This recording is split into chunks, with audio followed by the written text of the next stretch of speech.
नमस्कार दोस्तों। आज जो हम अध्याय करने जा रहे हैं उसका नाम है जैव प्रक्रम।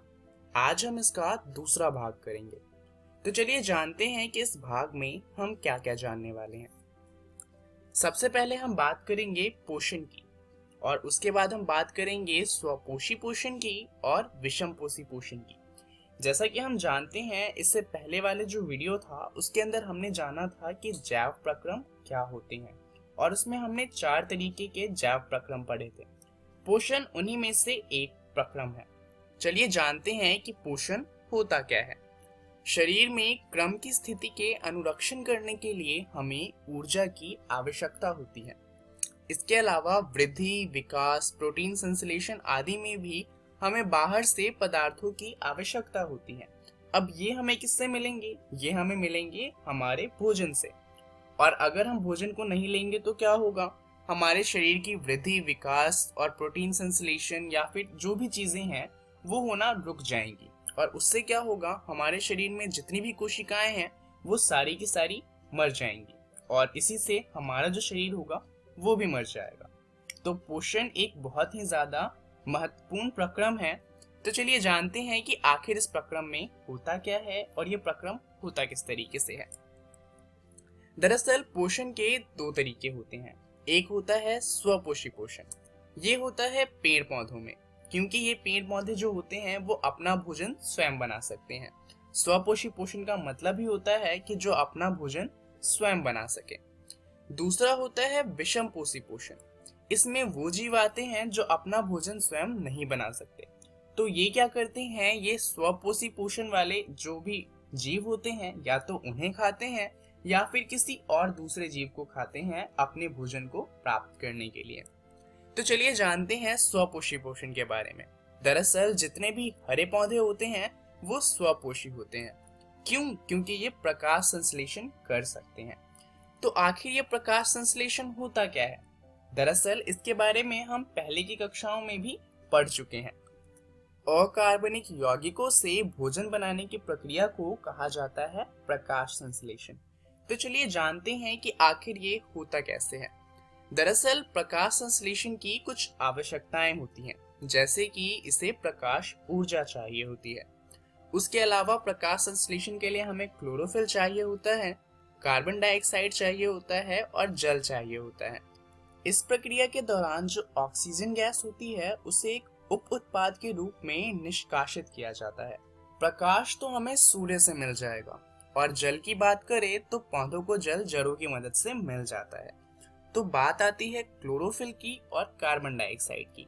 चलिए जानते हैं पौधों के पास ये कहां से आते हैं। दरअसल अगर हम कार्बन डाइऑक्साइड की बात करें तो पत्तियों की सतह पर सूक्ष्म छिद्र होते हैं जिन्हें कहा जाता है रंध्र। अब ये जो छिद्र होते हैं, प्रकाश संश्लेषण के लिए गैसों का अधिकांश आदान प्रदान इन्हीं छिद्रों के द्वारा होता है। दरअसल होता क्या है कि इन छिद्रों के आसपास होते हैं गार्ड सेल। गार्ड सेल में क्या होता है कि जब इनमें पानी जाता है तो ये फूल जाते हैं और ये ओपन हो जाते हैं, जिससे जो गैस होती है वो अंदर जा सकती है और बाहर आ सकती है। परंतु जब इन गार्ड सेल से पानी निकाल लिया जाता है तो ये सिकुड़ जाते हैं और जो छिद्र होता है वो बंद हो जाता है। तो इस तरीके से जो पौधे होते हैं उनके पास कार्बन डाइऑक्साइड गैस आती है। पत्तियों में क्लोरोप्लास्ट होता है जिसमें क्लोरोफिल होता है। तो पौधों को क्लोरोफिल किसी और से लेने की जरूरत नहीं होती, क्योंकि पौधों के पास ये पहले से मौजूद होता है क्लोरोप्लास्ट के अंदर। अब क्लोरोफिल का काम क्या होता है? दरअसल प्रकाश संश्लेषण के लिए क्लोरोफिल बहुत ज्यादा आवश्यक है, बिकॉज ये प्रकाश को सोख लेता है। और क्योंकि प्रकाश को सोख लेता है तो प्रकाश की ऊर्जा की मदद से ये अपना भोजन बना पाता है। तो चलिए जानते हैं कि आखिर इसका समीकरण किस तरीके का है। ये समीकरण बहुत ही ज्यादा महत्वपूर्ण है, तो इसे याद कर लीजिएगा। दरअसल हमने पहले की कक्षाओं में जो समीकरण पढ़ा है वो कुछ इस तरीके का है। जब कार्बन डाइऑक्साइड गैस और जल अभिक्रिया करते हैं क्लोरोफिल और प्रकाश की मौजूदगी में, जो कि हमें सूर्य से मिलता है और क्लोरोफिल पत्तियों के पास होता है, तो हमें मिलता है कार्बोहाइड्रेट और साथ में मिलता है ऑक्सीजन गैस। परंतु ये जो अभिक्रिया है ये पहले की कक्षा के लिए है। अभी के लिए जो आपको अभिक्रिया याद रखनी है वो अभिक्रिया है कि जब 6 कार्बन डाइऑक्साइड गैस के मॉलिक्यूल अभिक्रिया करते हैं 6 जल के मॉलिक्यूल से क्लोरोफिल और प्रकाश की मौजूदगी में, तो हमें मिलता है ग्लूकोज, जिसका सूत्र होता है C6H12O6 और साथ में हमें मिलता है ऑक्सीजन गैस। तो ये जो नीचे वाली समीकरण है आपको अब ये याद रखनी है, क्योंकि दरअसल जो ऊपर वाली समीकरण है वो उतने अच्छे से चीजों को एक्सप्लेन नहीं करती। तो चलिए अब बात करते हैं कि आखिर कार्बोहाइड्रेट से होता क्या है। दरअसल ये जो कार्बोहाइड्रेट हमें इस अभिक्रिया से मिलता है, ये पौधों को ऊर्जा प्रदान करने में प्रयुक्त हो जाता है। परंतु जो पौधे होते हैं वो सारा कार्बोहाइड्रेट एक ही बार में इस्तेमाल नहीं कर लेते। दरअसल वो कुछ कार्बोहाइड्रेट को इकट्ठा करके भी रख लेते हैं, क्योंकि हम जानते हैं कि रात के समय प्रकाश संश्लेषण नहीं हो सकता, परंतु पौधों को ऊर्जा तो रात के समय भी चाहिए। तो जो कार्बोहाइड्रेट तुरंत प्रयुक्त नहीं होते हैं उन्हें मंड यानी कि स्टार्च के रूप में संचित कर लिया जाता है। इसी तरीके से जो हमारा शरीर है, हमारे शरीर में भी जो ऊर्जा इस्तेमाल नहीं होती उसे इकट्ठा किया जाता है ग्लाइकोजन के रूप में। चलिए अब बात करते हैं विषमपोषी जीवों के बारे में कि आखिर विषमपोषी जो पोषण होता है वो किस तरीके से होता है। विषमपोषी जीव स्वपोषी जीव पर प्रत्यक्ष या अप्रत्यक्ष रूप से निर्भर करता है। अब ये एक बहुत बड़ी बात है, क्योंकि इसका मतलब ये है कि अगर स्वपोषी जीव खत्म हो जाते हैं तो जो विषमपोषी जीव है वो भी खत्म हो जाएंगे, क्योंकि वो प्रत्यक्ष या अप्रत्यक्ष रूप से स्वपोषी जीव पर निर्भर करते हैं। इसका मतलब ये है कि अगर पृथ्वी से सारे पेड़ हटा दिए जाएं तो इस पृथ्वी पर जितना भी जीवन है वो सारा का सारा खत्म हो जाएगा। अब हम ये तो जानते हैं कि हम पौधों से अपना खाना प्राप्त करते हैं, जैसे कि चावल, गेहूं, ये सब हमें पौधों से मिलता है। पर कोई कह सकता है कि हम तो बकरियों को भी खाते हैं, पर बकरियों तो पौधों पे नहीं उगती, इसका मतलब हम बकरियों को खाकर जीवित रह सकते हैं। परंतु देखा जाए तो बकरियां क्या खाती हैं? बकरियां घास को खाती हैं।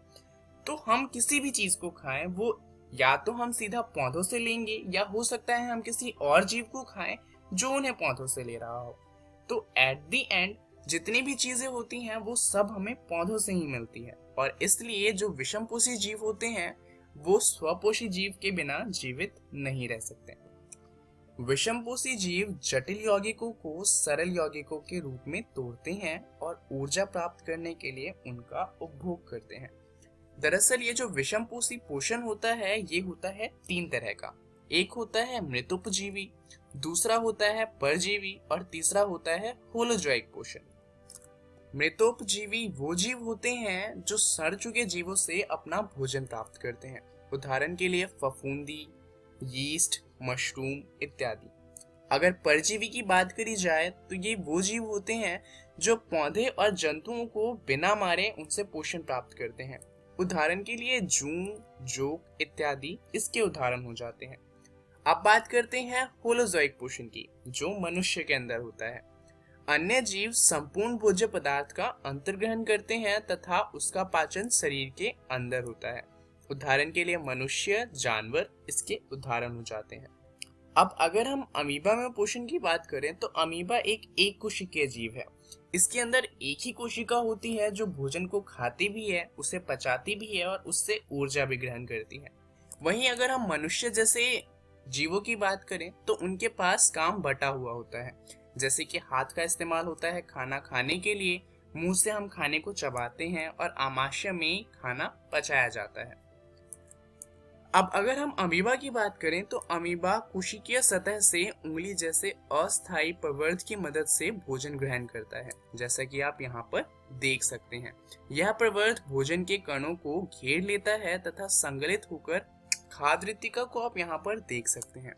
खाद्य रिक्तिका के अंदर जटिल पदार्थों का विघटन सरल पदार्थों में किया जाता है और वे कोशिका द्रव्य में विस्तृत हो जाते हैं, और इस तरीके से अमीबा का पोषण पूरा होता है। तो चलिए जानते हैं इस वीडियो में हमने क्या क्या सीखा। हमने बात करी पोषण की, जहां पर हमने 2 तरीके के पोषण जाने, जो थे स्वपोषी पोषण और विषमपोषी पोषण। इसके बारे में और अच्छे से जानने के लिए आप अपनी एनसीईआरटी के जैव प्रक्रम वाले अध्याय को पढ़िएगा, जहां पर आपको पढ़ना है पोषण और जीव अपना पोषण कैसे प्राप्त करते हैं। अगली वीडियो में हम बात करेंगे मनुष्यों में पोषण के बारे में। तो आपको दो काम करने हैं। पहला, इस वीडियो में जो चीजें पढ़ी हैं उसे बुक में फिर से जाकर पढ़ना है और अगली कक्षा में मनुष्य में पोषण को पढ़ के आना है। इस वीडियो के लिए इतना ही। धन्यवाद।